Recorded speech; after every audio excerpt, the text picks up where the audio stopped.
10 rason bakit bumabalik pa rin ang OFW sa abroad intro. Akala ng iba, masarap sa abroad. Akala nila puro padala, pasalubong, at dolyar. Pero ang hindi nila alam, bawat pag-alis, may kaakibat na sakit. At kahit ilang beses nang sinabing ayoko na, bakit nga ba bumabalik pa rin ang isang OFW sa ibang bansa? 1. Dahil sa mga anak.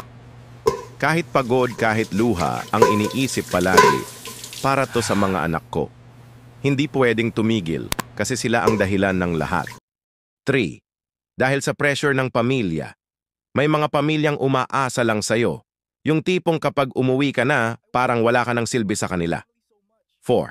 Dahil sa takot na wala ng trabaho sa Pinas.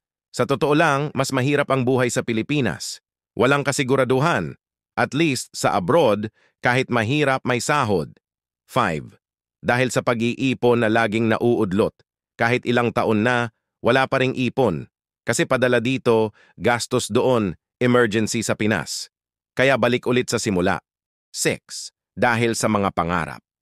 May mga pangarap na hindi kayang abutin kung hindi magtiis. Bahay, lupa, edukasyon ng anak. Kaya tinitiis, kahit sobrang hirap. 7. Dahil hindi pa ready umuwi.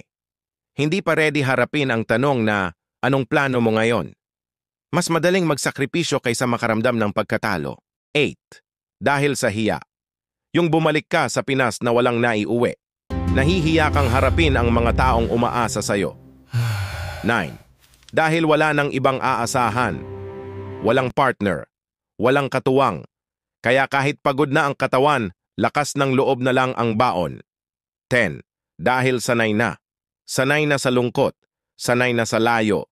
Sanay na sa sakripisyo. Kasi minsan, mas madali nang tiisin ang sakit kaysa magsimulang muli.